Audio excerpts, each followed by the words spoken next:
invitation. Okay. Thank you very much for this invitation and the opportunity to discuss some work I've been doing in the last years.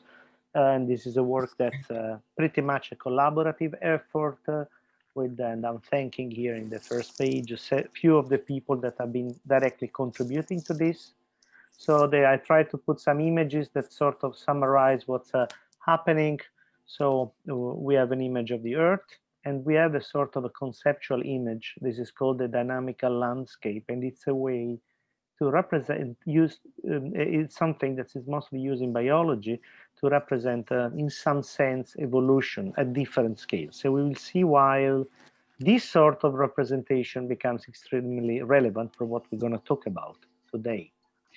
So, uh, so we talk about the climate. So the climate is a complex and complicated system. It's composed by several subsystems: the atmosphere, hydrosphere, cryosphere, biosphere, and soil. And these systems have a lot of degrees of freedom. They have complex nonlinear processes, and they interact in an extremely non-trivial way. And if we, from this sort of descriptive picture, we go to a more conceptual picture, we can classify the climate under the class of non-equilibrium system. And then by non-equilibrium, we mean technically it's not in contact with just one reservoir of at a given temperature or chemical potential. There are more than one. And this is this nice sort of concept of non-equilibrium follows, closely follows what in fact is happening in the Earth. So the lack of the non-equilibrium conditions are established by the fact that the incoming solar radiation is absorbed preferentially at surface rather than aloft, and preferentially at low latitudes rather than at high latitudes. And the entirety of processes of the climate system, radiative exchanges, geophysical flows, phase transitions, and so on, result from this. So this is the fundamental driver of the dynamics of climate. And the dynamics of climate can be represented and as a sort of a very non-trivial and very non-ideal engine, whereby available potential energy that results from this non-homogeneous, if you want, forcing is transformed into kinetic energy, which is then dissipated. And this is the sort of macroscopic thermodynamical view of the climate. I've been working a lot on this, not something I will talk about today, but it will in fact come at the very end of this presentation. So it will help us understand some quite basic mathematical properties we have found. So it's always nice to see a connection between microscopic and macroscopic. So now let's again go on with some qualitative, semi-quantitative description of the properties of the climate. So here I'm showing what is called in the literature a Stommel diagram. So a Stommel diagram is represent, again, as I said, in a semi-quantitative way, the relative weight, let's say the variance of the variability at different temporal scales, and in another version at different temporal and spatial scales of the climate system. So here what we see from this graph is that the climate has variability over easily 13 orders of magnitude of time. So in fact, we are talking almost like, when we talk about the climate, we talk about an astrophysical problem, okay? That's something we have to keep in mind. And variability goes from millisecond, in fact, much even smaller scale than what is represented here, to, in fact, million of years. And it's important to keep in mind that the forcing of the climate system is not so broadband. It's quite focused and mostly is in the yearly and seasonal cycle, and in the yearly cycle, in the daily cycle, and then on much longer time scale on the Milankovitch time scale, so say 10 to the 4, 10 to the 5 years. But instead, the spectrum is broadband, and this immediately tells you that we are talking about a chaotic system, whereby forcing at given frequency goes everywhere thanks to the nonlinearity of the system. Now, there is more than this, because Now let's look at this time series. And now I'm trying to give you some qualitative understanding. Then we will soon become more quantitative. So this is the evolution of climate is represented, say, by global average surface temperature. There is a lot to talk about this. Of course, if we look in the past, we have to use proxy data, some sort of approximate representation of the state of the climate. And so what we see is that there is that there is a mixture of a sort of rapid and slow changes in the temperature. And indeed, we are very well aware of the fact that sometimes the climate undergoes a transition between competing states that's in the today's terminology are called through what in today's terminology are the tipping point. So we have transitions, qualitative changes in the properties of the climate that are usually associated with devastating changes in the ecosystem. So life is strongly modulated by these rapid changes because, of course, ecosystems cannot adapt instantaneously to changes in climate. Okay, so this is the other concept we have to keep in mind. And so the main idea is it's extremely important to have an understanding of the interplay between natural climate variability and climate response to forcing, because this has to do, of course, with a lot of very important problems, the current anthropogenic climate change, the relationship between paleoclimate and life, and habitability in other planets. And the problem is, why is this problem so difficult is that as opposed to many other systems that we study very much, there is no free lunch, in the sense that the relationship between forced and natural variability is very non-trivial, especially if we want to get some details near the transitions. So we don't have what I would call a free lunch through fluctuation dissipation theorem. This is only approximate and it can be useful, but does not tell us the entire story. And mathematically, the challenge is that when we look at climate, we have every regime of response: smooth response, non-smooth response, and critical transitions. So let's look now at today. So this is the boring picture of climate change. Okay, climate change, this is how it was presented to me when I first studied geophysics, geosciences. So there is the CO2 is slowly increasing, and the temperature is more or less following it, and it's increasing. So this to me is nowadays very misleading, not because this is not true, of course it's true, but gives an extremely partial picture, in some sense a dangerously misleading picture, because it gives you the impression that everything is very gradual. And everything in some sense is psychologically very controllable, but this is not the case, okay? So this is only if we look at some quantities like the global average surface temperature, but just like there is no such a thing as the average citizen, no one really cares about the global average surface temperature.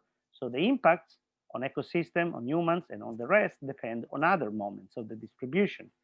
So now it's much more important, of course, in some sense, to focus on extreme events, or it's something I'm going to talk about. I will not talk today about extreme events. I'm going to talk about sudden changeovers of the state of the climate. So these are the so-called tipping elements. So these are regions of the climate system that are so-called risk of irreversible changes given the ongoing changes in the climate system. And of course, I'm part, together with some people in the audience, of a project called TIPIS that it focuses on this. So we will try to better understand what, in a mathematical sense, these tipping points are. So, and we have to keep in mind that there is the so-called domino effect. These tipping points can be related, and we will try to make sense of this as well. Now, let's go back to this time series, and let's focus on some time series of the last 5 million years. So let's say the last few million years, and in the last few million years, we have ice ages. Whereas before, the ice ages were an extremely distant memory of our planet.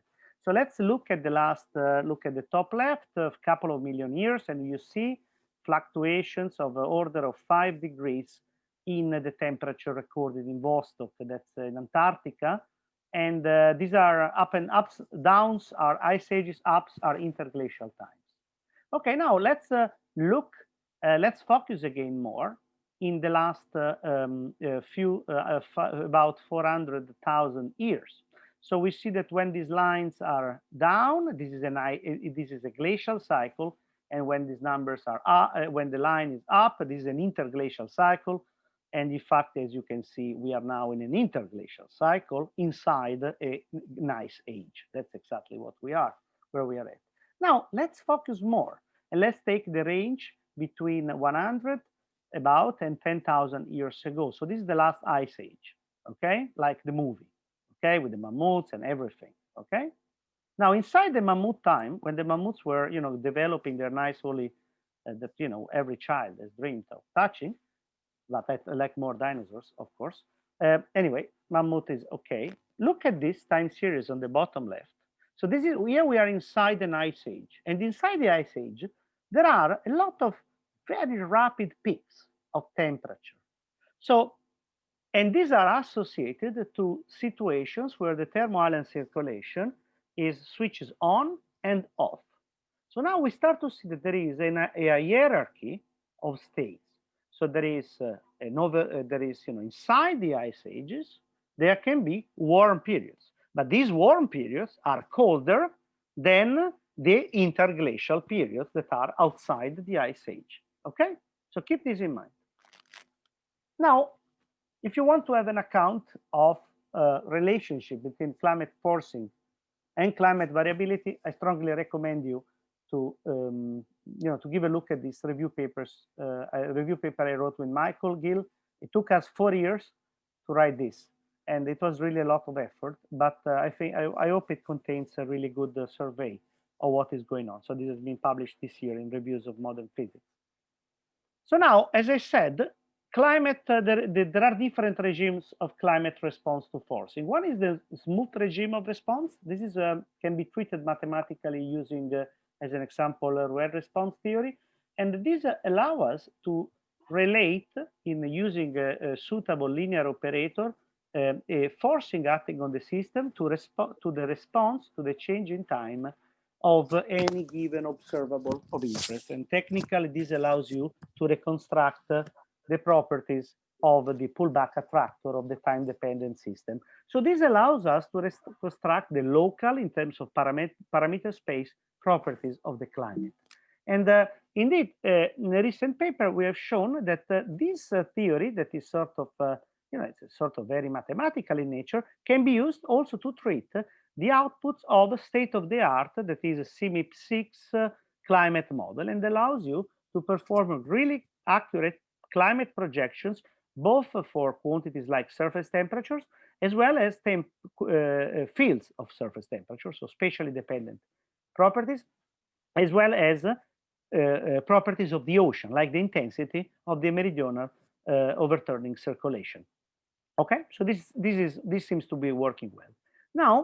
Now assume, so this is in the smoother regime of response. So now, how can we see whether we are getting close to the so-called critical transition that are associated to these tipping points? So when you get, you can show that nearing a tipping point is associated to basically being a situation where the transfer operator of the unperturbed system, that is the operator that pushes forward the measure of the system. So in some sense, the statistics of the member of an ensemble of forward simulation, if this operator has a small spectral gap, that is, the system decorrelates slowly, this goes one-to-one with the fact that you have a small radius of expansion to your perturbative response theory, meaning that small perturbations can lead to strongly amplified effect, and in particular, can lead you to jumping from one state to the other one, okay? So this is so somehow one is able to generalize the kind of picture, and now we see for the first time a potential on the top right, and the potential will be the leading figure of today's presentation that is usually associated to the description of a critical transition. So we have two competing states, we have some sort of potential that describes the dynamics, and when this potential flattens so that one of the two metastable states is lost, that's when we undergo a critical transition, when this is when the decorrelation becomes very slow, the critical slowing down. So this happens in greater generality than in this case. Now, and this is a work done with Alexis Tanté about this. So now, but now let's go. These are still local properties. So I'm near a critical transition. Can I hope to get a global picture of the properties of the climate? So that's where the dynamical landscape enters. So if we want to talk about global properties, let's get, and at the end it will become clear what I mean, a very coarse-grained view. So we know that our planet in the current astronomical and astrophysical conditions is in fact multistable. So now we live in the world that's now on the right-hand side that we will call a warm world, meaning that ice, there is some ice in particular, which is, but there is definitely liquid water, but we could in fact be in the state denoted by SB, Snowball. So this was a discovery that took place, let's say, between the 60s and 70s, first starting from some theoretical understanding of the problem that I will show in a second, and then was confirmed by paleoclimatic evidences that in fact showed that our planet flipped between these two states about 600 million years ago, a couple of times, the so-called Neoproterozoic era. So, and of course, life in the form we know it, in the multicellular life, emerged only after the last flip that set the system in the state W, the warm state. And we have always been in that state ever since. So this is, if you want, in a hierarchical sense, the first big choice. Snowball or warm? Okay, we are in warm and we can go on from there. Inside the warm state, we have all the multiple competing states that I've described before. So we'll make a sense of this hierarchy at the very end of today's presentation. So let's go back to the snowball. So if you want to understand the essence of the multistability associated to snowball, snow-free, it's enough to look at a simple energy balance model, a zero-dimensional one, where you get on the left-hand side, you describe the energy balance, and the right-hand side of the identity gives you the two elements, the input of energy and the output of energy. So the output of energy is something that is controlled by the temperature because of the Boltzmann feedback. But what is more interesting is the input of energy, where it's proportional to the constant S, which is the solar irradiance, and to a factor 1 minus alpha. So alpha is the so-called albedo. And here is where the interesting stuff is, because the albedo is larger when the temperature is lower, because we have more solar radiation is reflected by ice, and the albedo is lower when the temperature is higher. So this is a so-called positive feedback, and the interplay between this positive feedback and the negative feedback due to the Boltzmann emission makes such a multistability possible. Indeed, one discovers that in a range of quite a reasonable range of values of the solar irradiance, we have two competing states, the warm state and the snowball state. And they are separated by an unstable state, which is in fact dynamically the most interesting piece of the jigsaw puzzle here. And you can describe this, in fact, if you have noise, as a motion in a potential where you have two local minima corresponding to the two stable states, and you have a local maximum where you have, in fact, the unstable state. At the tipping points that are here indicated with the red circle, that's where multistability is lost, and only one of the two states survives. At the tipping points, what happens is that the unstable state, that we will call in a second edge state, shakes hand with one of the stable states, and they both disappear in a blink of light. Okay, this is called boundary crisis. Okay, now can we reproduce this in much higher complexity? So this is a graph produced by my former PhD student Robert Boschi and published in Icarus, and this is something the astrophysicists like quite a bit. So this was obtained by doing really a lot of simulations with a climate model, open source climate model that was developed in Hamburg, PLASI, which is used by a lot for this kind of investigation. And here, Robert ran a lot of simulation for different values of the solar irradiance, S star, and the CO2 concentration. And what you obtained, indeed, is that you have multistability. And the multistability as a snowball state, the blue one you see with low temperature, and a warmer state, which is the upper manifold. And near at the edge of that upper manifold, that's exactly where you see the critical transition I was describing before. So the question is, what lies between the two manifolds? Here we don't have just two fixed points with an unstable state in between. Is there something in between? So this is the first. So this is the key to trying to unlock the mysteries of the dynamical landscape of climate. So how to look at this? We have to borrow some ideas from Grebogi, Ott, and York, and they studied the properties of competing of a multistable dissipative dynamical system. So when it's multistable, it means that you have two competing asymptotic states living in two attractors and two correspondingly, at least two, but let's say two basins of attraction. But the nice part is in the boundary between the two basins of attraction, because if you start in the basin boundary, you're going to end up somewhere, but this somewhere cannot be in either attractor. So where you end up into is into something. It's in a set immersed, which is a subset of the basin boundary, which we will call in a moment, we could call edge state. So this state attracts orbits in the basin boundary. Okay, so this is the interesting geometrical feature. Now, what we have discovered and what we will show is that indeed, in the case I just showed you, so we have two competing attractors, the warm state and the snowball state, and we can identify and construct, in fact, this melancholia state, and I would call it melancholia because it is a state with very high dimensional chaos, in fact. So this is a saddle with high dimensional chaos. And this saddle, in some sense, sits in between the two states, okay? And it is near this saddle, we have basically no predictability of the second kind in the sense of Lorentz. That is, a small perturbation in my initial condition will either lead me to the warm or to the snowball state. So small perturbation change the qualitative properties of my asymptotic state.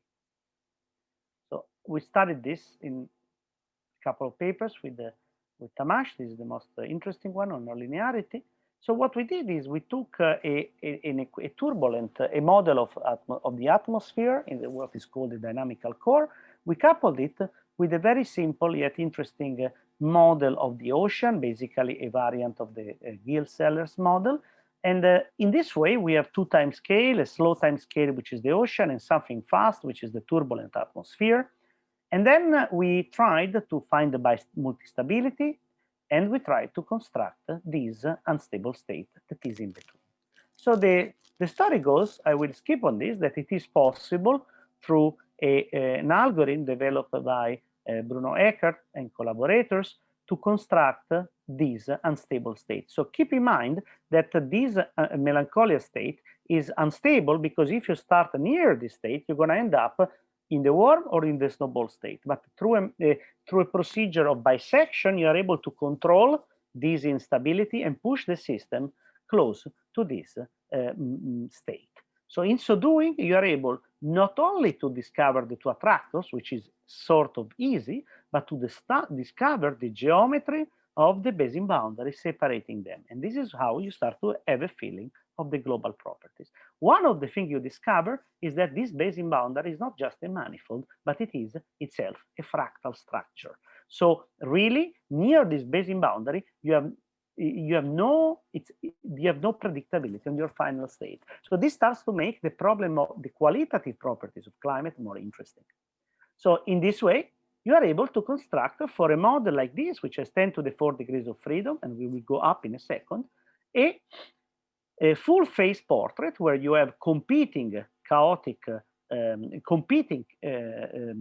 climatic states, and in between these melancholia states. So you are able to have a picture of the global properties of the climate.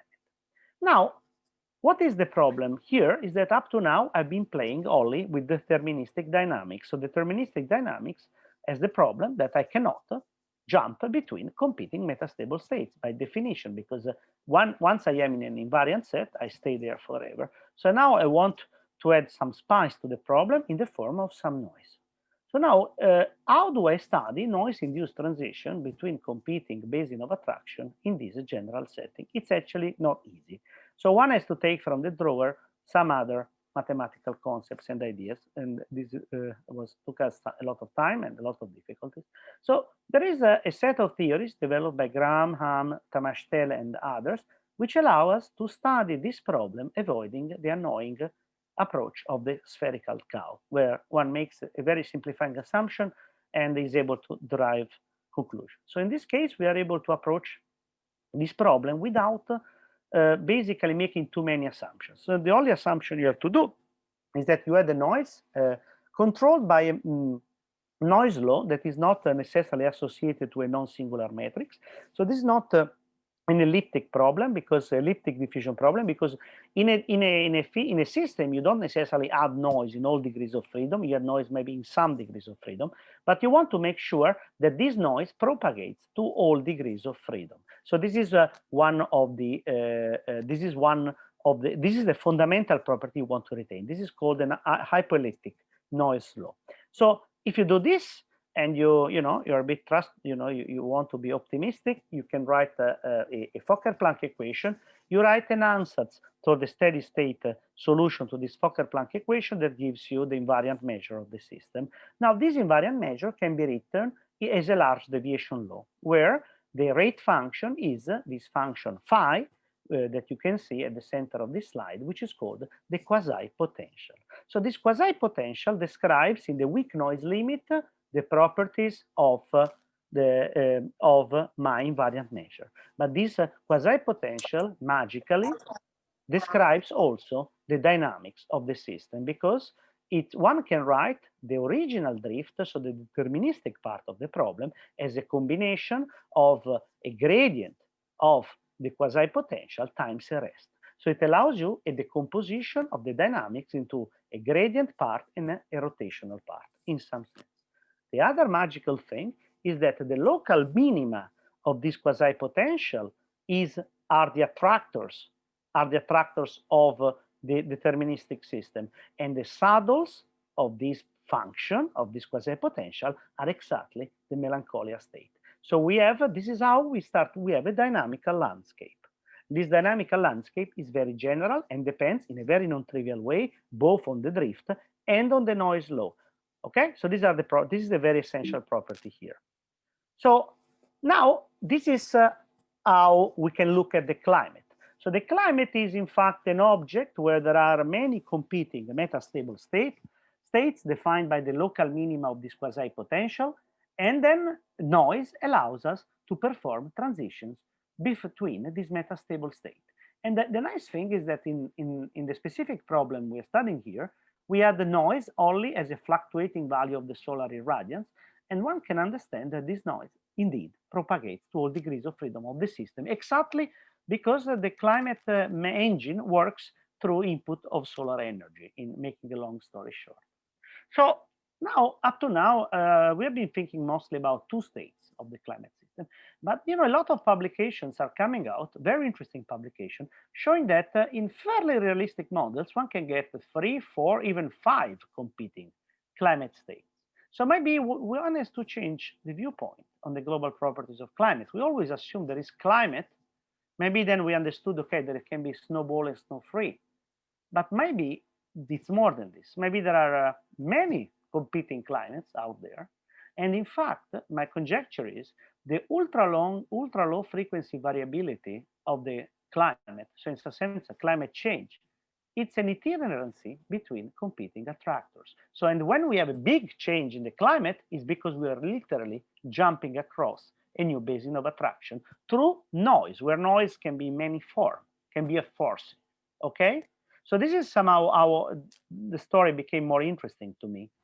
Now, the noise, this quasi-potential has a lot of nice things. As an example, you discover that the transitions between these competing metastable states have to take place to the Melancholia state. So the Melancholia states are the gateways for noise-induced transitions. And the difference between the values of the potential, in fact, of the local version of the quasi-potential, describe the properties of the statistics of transition and define this scale of noise that allows you to see these local minima. Because if the noise is too strong, you might just wash out some local minima. This will become the interesting story from now on. Now, so this is the idea. So I have a warm state, I have the snowball state, I have the melancholia state, and now I add noise, and the noise allows me to jump.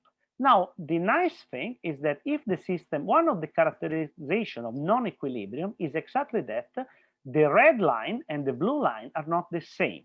So transition path and relaxation path are different. This is an essential property of non-equilibrium. Now, we studied in a couple of papers the transitions, the noise-induced transition in the previous model I showed you before. And what one could discover is that indeed, in making a long story short, the mathematical properties that the theory give us work extremely well for describing the dynamics of the system, which I repeat, has very many, it's very, very highly dimensional. So we're not making really assumptions on the dynamics. We are using the theory and apply it to the full dynamics, and things surprisingly work, which is encouraging. So one can construct a projection of the invariant measure with the properties that you would expect. You can construct these what are called instantonic trajectories, the trajectory that give you the best escape rate in the weak noise limit, and you can verify a lot of nice properties. And the final interesting property you discover comes from just looking at this expression for the measure. So the invariant measure, as I said, is a large deviation law. So this means that if I send the noise to zero intensity, all the measure will concentrate in for the values of x where this phi is minimum. Okay, so if I have a competing state, if I have two competing states, this means that in the zero noise limit, I will not have both competing states, but I will select only one of the two. Okay, so the bistability is a feature of the deterministic dynamics. If I take the stochastic system and then I send the noise to zero, only one of the two states will persist. So this is because it's selected by the noise. And this is the essential property, is that this is non-axiomate system. You have competing attractors. So the zero noise limit of the invariant measure is not the invariant measure of the deterministic system, where we have, in fact, say, two ergodic components. So this is the bifurcation diagram for the system in a slightly replotted form. So you see that we have competing states between 0.97 and 105. This is the relative solar irradiance. Now, if I send my noise to zero, what I find is that for low values of mu, the system is almost always in the cold state. And if for larger value of mu, the system is almost always in the warm state. And I have a transition value where I have technically a phase transition of my system, which is determined by the relative value of the pseudo potential in the two competing states. So now this has given me a lot of new tools to understand the global properties of a climate and write equations for this and relate it to concept of non-equilibrium statistical mechanics. So this was good. But the next step, and this is the last part of what I'm going to talk about, and somehow, of course, the most exciting for me now, is something I've been doing with the Georgios Margazzoglu, Tobias, and Grafke and Alessandro Laio. And we have extended the analysis to a more complex model. So we have gone outside the comfort zone. We go back to a full climate model. So this is a full climate model, the same I mentioned at the very beginning. So this model has, most importantly, a reasonable, it has ice, it has vegetation, it has a hydrological cycle, it has a simple ocean, it has a soil. So this is a model with colors, okay? A climate model with colors in some sense. So what can we learn from this model? So the first thing we learn is that, okay, unsurprisingly, we get the snowball and warm state in a first simulation where the atmosphere and the ocean both perform heat transport. So this is sort of a classical climatology that we knew about. But something we discover is the following.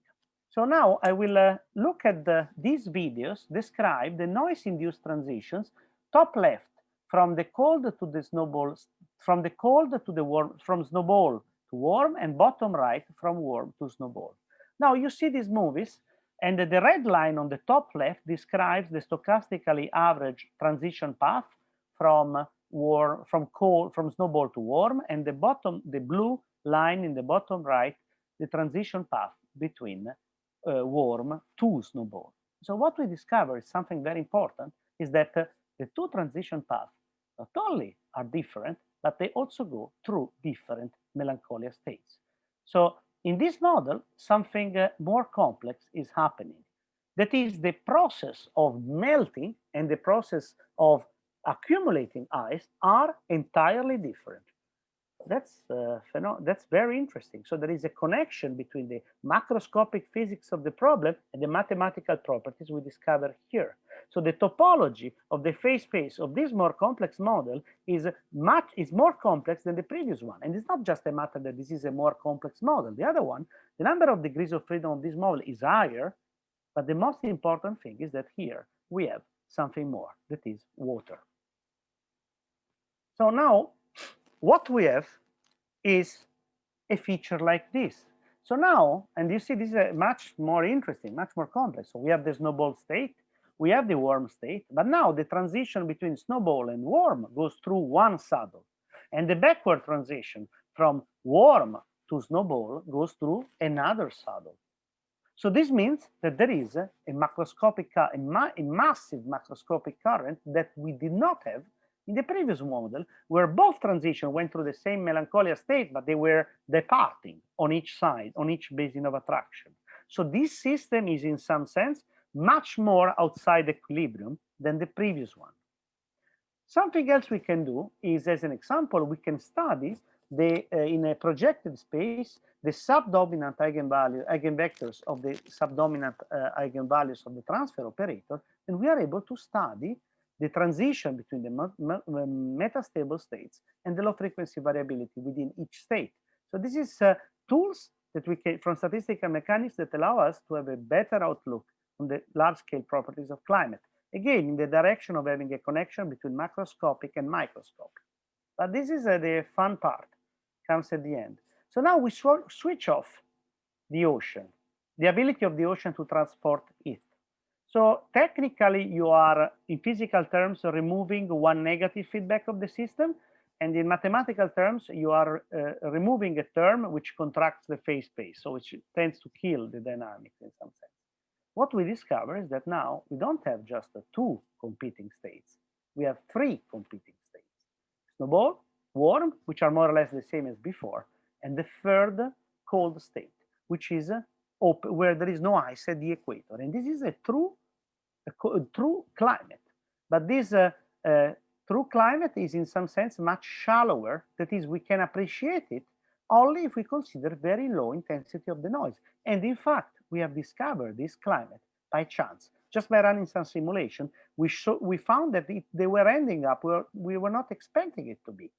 So now the phase space is even more complex, because you have at least three competing climates with a probably very complex topology of transition paths between these different states. Now, what I want to show you are two movies, and I'm coming to the very end. One is this top left, is the escape from this cold state. This cold state is characterized by relatively warm condition near equator and very cold condition outside the equatorial region, because it's ice covered. Note that this state has been studied in the context of paleoclimate, because it's one alternative to the full snowball. It's called slush ball, because a state like this allows clearly for the survival of life, even in a very cold region, because you have a tropical belt which is ice-free, so where you can have life in some sense. And it has a lot of very interesting climatic features. Now, in the bottom, I want to show you that in this climate, we have two ways to perform transition between warm, as an example, to snowball. One is the direct way that I'm not showing here, because it's the same as before, more or less. But there is a second indirect way, whereby the climate first performs a transition from warm to cold, you see here, and then from cold to snowball. So there is an intermediate step. So this shows you how much more complex this dynamics is. Okay, let's. Okay. So as I said, this discovery of the sea state has been totally serendipitous. We've just been lucky. Okay, what about luck? Sometimes you have to take luck when you get it. Okay, but can you overcome this? So that's where we ganged up with colleagues who are experts in machine learning, and we discovered that if you feed the just long time series of stochastically perturbed system into methodologies that are used to discover metastable states, especially in the context of molecular dynamics, one is able to recover automatically the three competing climatic states in this case, and the two competing climatic states in the other simpler case. So somehow it is possible to recognize the third, extremely small in terms of basin of attraction and in some sense a weakly stable system, even in a regime where the noise is such that the persistence time near this C state is very small. So this was for me a huge revelation of the potential of this methodology to study the multistability of a complex system like this. So somehow this seems to suggest a new way to look at the properties of climate. And the power of this methodology is such that one can basically detect spurious metastable state. Of course, you have always finite precision. You don't have asymptotic properties. As an example, by seeing whether or not the statistics of escape is Poissonian, as the theory, as the fundamental theory suggests you or not. So this to me has a huge potential. The main difference between the first model I discussed of the papers we did with Tamas Bodai and the second model of the most recent preprint is the presence of the hydrological cycle in the second case. And this second model has, as I said, a much more complex phase space and a much more complex dynamical landscape and more complex basin boundaries and basins of attraction. Is this by chance? And as I said, the second model has stronger features on non-equilibrium system.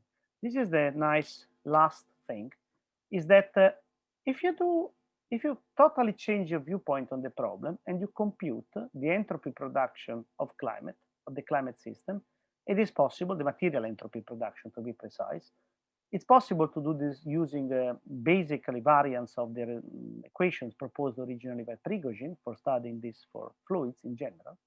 What you discover is that and remember, the material entropy production is the essential ingredient of non-equilibrium, signature of non-equilibrium. What you discover is that about 70% of the total reading of the material entropy production in the current climate is due to the hydrological cycle. So if you if you have two climate models, one with the hydrological cycle, one without the hydrological cycle, but with similar temperature structure, the system with the hydrological cycle has a much higher entropy production. Okay, so this is a sort of a physical understanding of the problem. What I claim is that this is related. This explains why, or is at least related to the fact that you get a more complex dynamical landscape and more obvious and important signature of non-equilibrium due to the presence of multiple melancholia states. So coming to the end, so this was warm versus snowball. So now we stay in the warm. We are since 600 million years in the warm state. We go through ice ages, in and out, at least in the recent past. And then inside an ice age, we go from relatively cold to relatively warm. Now we are in an interglacial time, but we have at risk of going through these tipping points. Okay, so what I propose is that we can have, what I propose is the presence of multi-scale nature of the multistability of the planet. That is described by the fact that the quasi-potential, the dynamical landscape we live in is a corrugated potential on multiple scales, whereby we have sort of large-scale features. Inside each large-scale features, there are smaller scale feature, and inside each smaller scale feature, there are further smaller scale feature. Okay? And each of these feature, each of these corrugation is associated to tipping points occurring on different scales, both in terms of whether they are global or regional and how much they impact the climate as a whole. Okay? So there is, to me, this is where I find the parallel with the classical theory of turbulence, where there's citing Richardson poem about turbulence. So, and somehow conceptually we have something similar. That's my conjecture regarding multistability. Okay. So I'm coming to the end. Just want to say that I believe that the study of the multiscale, that the multistability of the climate system is a wonderful scientific challenge. We have a lot of open problems, and I believe that these ideas of stochastic dynamics and statistical mechanics can help us better understand the fundamental nature of this, as well to better predict the ongoing tipping points, and so be of practical utility. Thank you very much. Brilliant. Thank you very much, Valeria, for that very, very thorough and very interesting talk. I guess I'll give you a short round of applause on behalf of everybody. Okay, so I guess the floor is now open for questions. There's quite a few people in the room, so I guess it's probably easiest if people raise hands, and then I can ask you to unmute. Yes. Okay. Yeah. Jen, do you want to go first? Then Jan. Jen, yes. Then Jan. Yes, please. Hi, thank you very much for a really interesting talk. I've heard about these quasi-potentials before. I've been working with Pete looking at potential systems and tipping points. How straightforward or how accessible is it to calculate these quasi-potentials from a given system? Oh, yeah, this is very non-trivial. So in the sense that, okay, first thing, there are few variants. So there have been a few algorithms proposed in the literature to do this that are basically, that boil down to doing that kind of orthogonal decomposition I referred to. But how to do this, it's highly non-trivial. I mean, how to do it analytically or even algorithmically, it's very non-trivial. And the question is, I tend to see that this is one of the cases where I think it's extremely useful to know these things exist, that this thing exists, rather than necessarily being able to compute it. I have tried myself in some cases and I've been unsuccessful because it's very non-trivial to do this. But the essence, I believe here, at least that's where the level I am here at. But your question is extremely correct.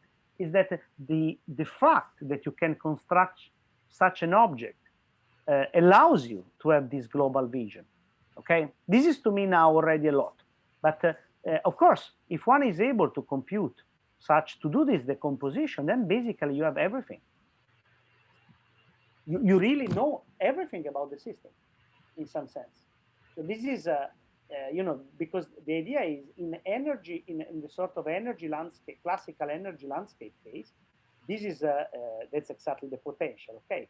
So you know everything and things are, I wouldn't say easy, but the dynamics is non-trivial. In that case, in the case of general system, because one side you have the global properties, and on the other side you also know that the I mean, as an example, you can have competing competing metastable state, each of which is chaotic, and the properties of this quasi potential on the support of these attractors is that it should be constant there. So things get you have a connection between global and local. Great, thank you. Jan? Jan?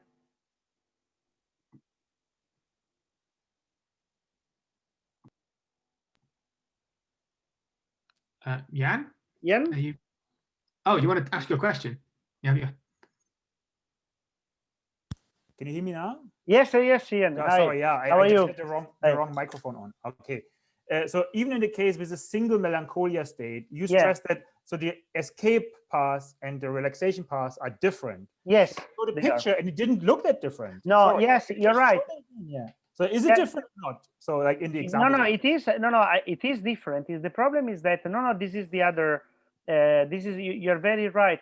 So we know they are different because the system is out of equilibrium, and so we know. The problem is of course, this is actually why we ended up considering this more complex system. The problem is that in the projection, in a sort of reasonable projection we used for climate, so large scale temperature difference, average temperature, they are basically indistinguishable because on that at that level, that system looks a bit closer to being an equilibrium one. So somehow we didn't have a feeling. We were not able to sort of. The problem is that of course they are different in the n-dimensional space. The moment you project, it's much more likely that you're going to have a strong overlap between the two. So somehow the message is the following: that the first we knew they have to be different, but we were unhappy of what we found. Then when we looked at the more complex model, we were surprised in the other direction because we were expecting a single Melancholia state, but with clearly different paths. And then we realized that they were not only different paths, they were also going through two different Melancholia states. So sure. It was even more complex than our expectation. Yeah, sure.